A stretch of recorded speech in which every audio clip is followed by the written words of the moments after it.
chapter 3 and sometimes in chapter 4, we were able to completely understand linear systems. Like, we know what's going to happen for any linear system. We can analyze the eigenvalues, find straight line solutions, find a general solution, solve an initial value problem. You can do it for any linear system that I give you. You now have all the tools.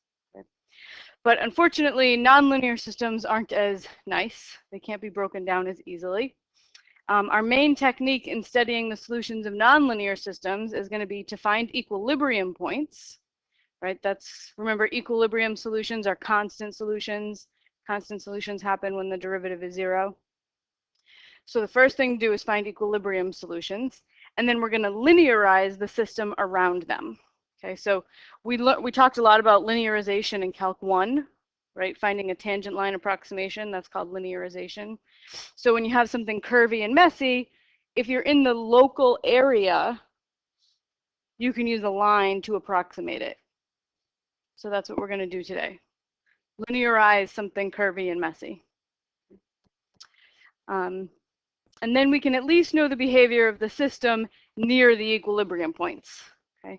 And then maybe we can guess what happens in between them. Try to connect them with a good guess. All right, so we're going to start with a classic example of a nonlinear system. This is called the van der Pol system. So if you want to find equilibrium points, you start by setting the derivatives equal to 0, right? So you set the right-hand side of your equation represents x prime and y prime, so we set them equal to 0.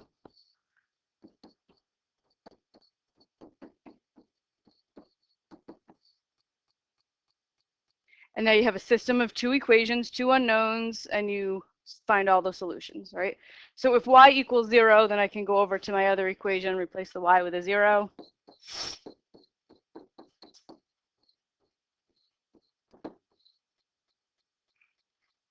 And it turns out that x is also 0. So I have x equals 0, y equals 0. So my equilibrium point in the phase portrait is 0, 0. That's my only equilibrium point for this example. You will definitely get nonlinear systems where finding the equilibrium points is not so easy, right? It's strictly algebra. There's no calculus or differential equations involved, but it's just like really ugly, messy algebra. You'll see later today. Okay, so this is a direction field and a phase portrait for the van der Pol system on the left. So this is the van der Pol system, the whole nonlinear thing. We just numerically generated a phase portrait. So this is what we call a global view.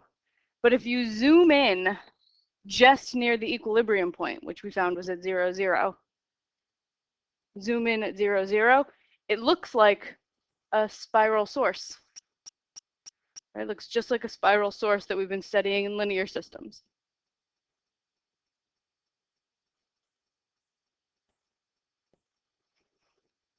So this looks unfamiliar. This is an unfamiliar looking phase portrait. But when you zoom in near the equilibrium point, it looks like something we know how to do. It looks like a spiral source, like it was something from something linear. So we can verify this local behavior that near the equilibrium point analytically by approximating the van der Pol system with another system that's much easier to analyze. Okay, so here's our van der Pol system. I'm going to look at this y prime. I've got x prime equals y. That equation is already linear, right? There are no nonlinear terms in there. My y prime equation, I'm just going to distribute that y, so I get negative x plus y minus x squared y. So the only nonlinear term in the second equation is x squared y. There's my nonlinear term, x squared y. What happens to that term when x is near 0 and y is near 0? If you're really, really close to 0, what's the general size of x squared y? It's tiny, right? It's very small.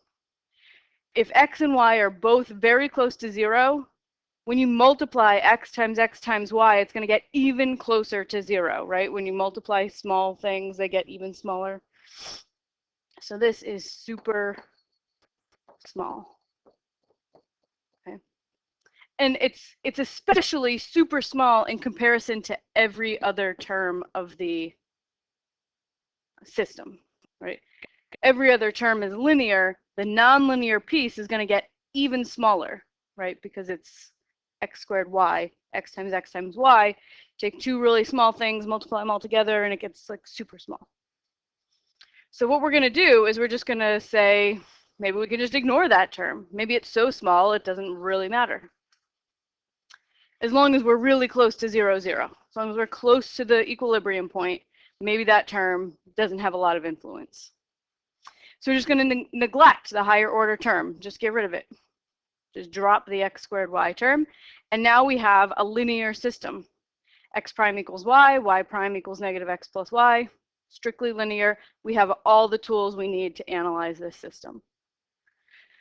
So I'm going to classify the equilibrium point at the origin by doing my standard analysis, right? So this is actually x prime, y prime equals some matrix times x, y. And my matrix would be 0, 1, negative 1, 1. And then I find the eigenvalues. So my eigenvalues would be negative lambda times 1 minus lambda plus 1 equals 0. Right? That's the characteristic equation. A minus lambda I equals 0. So this says lambda squared minus lambda plus 1 equals 0. And I'll just solve it using the quadratic formula. So lambda is 1 plus or minus the square root of 1 minus 4 times 1 times 1 over 2. So this is 1 plus or minus 1 minus 4 is negative 3. So this is I root 3 over 2. What eigenvalue, what type of equilibrium point does that eigenvalue indicate? It's complex. It's not strictly imaginary.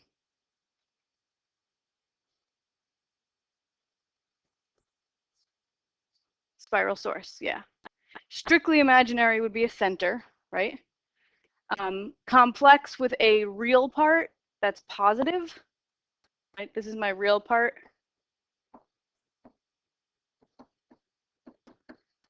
Real part positive, that tells you it's a spiral source. Anytime you have eyes, it's going to be some kind of a circular, either a spiral sink, spiral source, or center. When the real part is positive, you get a spiral source. Just as the picture indicated when we zoomed in on the origin of the van der Pol system.